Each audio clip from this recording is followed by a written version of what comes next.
collected all the offerings in the church, but instead of using it to solve social issues or to do God's work, he ended up gambling.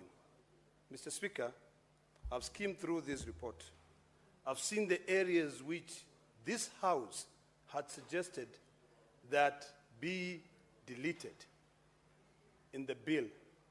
There's a reason as to why this bill ended up in mediation, and most of them have been retained.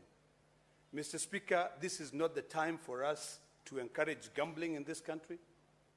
I share the same sentiments with my colleagues who have spoken before me in terms of making it punitive for anyone to come and gamble this time. We must, first of all, solve our social issues. Mr. Speaker, gambling companies which make billions of shillings, in fact billions of dollars, target vulnerable, poor societies, people who make 500 shillings a day doing manual jobs, to be told to gamble. Our radio stations, our TV stations are the easiest way to communicate. But instead of our own radio station taking more time to educate the public and carrying out public participation on the dangers of gambling, they are spending more time collecting revenue because they can share the profits. Mr. Speaker, I completely oppose gambling. I oppose this bill. And if my colleagues, if I was to convince you from both sides of the aisle, I would request that we rethink gambling in this country. Mr. Speaker, in America, and I lived in America for so many years, and I'm also a resident, when you go to certain states, gambling is restricted to a particular area where only the rich would be able to drive. In Colorado, Mr. Speaker, you'll find that gambling would go into the Native American reservation, where there's a city which is set aside just for gambling. So it's the rich who will go there. People who have made money until they have, I cannot use that word, but they have money which they can only just use it as they wish. Disposable, not even disposable. There's a word I wanted to use which is not parliamentary, but I cannot use. It's money that you don't really care about.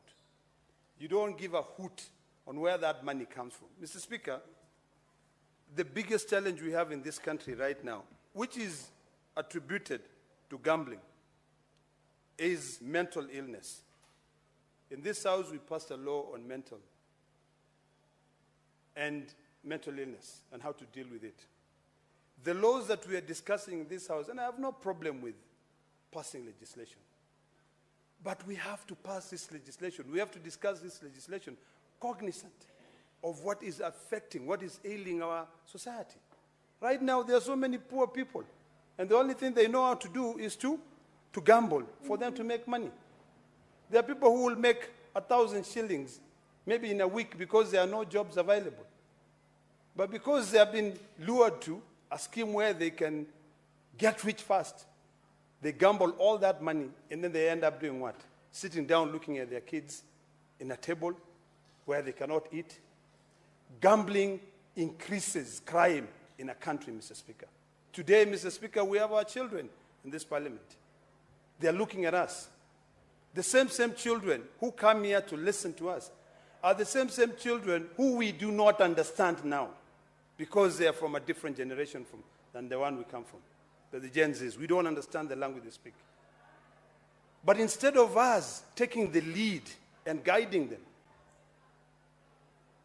we are here discussing about amending laws and saying how good these laws are to gamble.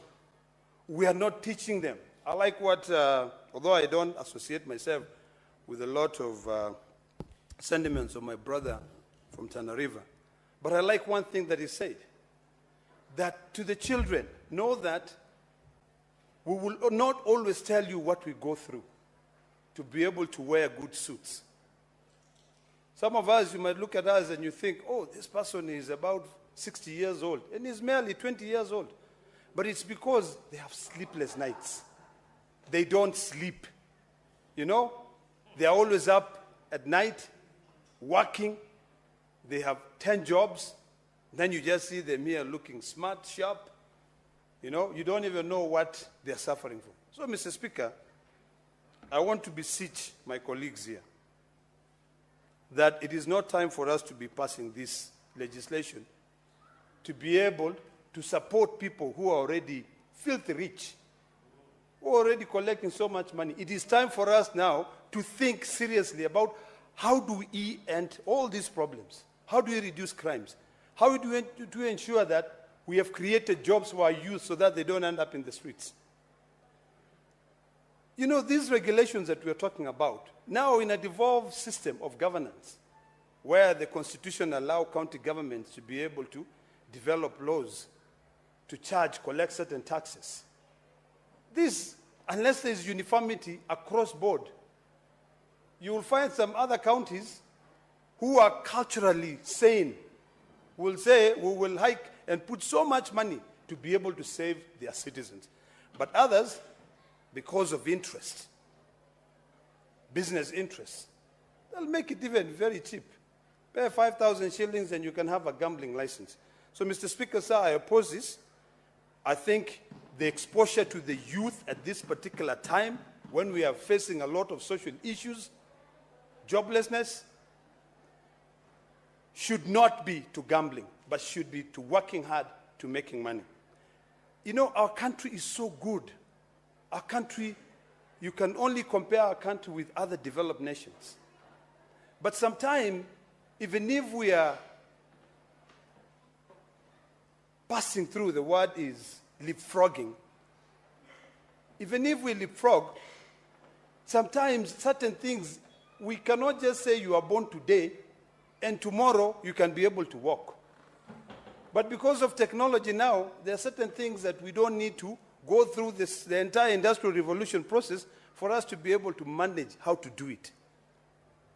But in this country now, we have to remember that that process of industrialization is necessary because we have 47 counties which are completely different. So, Mr. Speaker, I oppose it. I think when you look at across the world, there are countries which are not stable. But those countries are the same countries, I think one of my colleagues who was speaking, are the ones who set up gambling websites.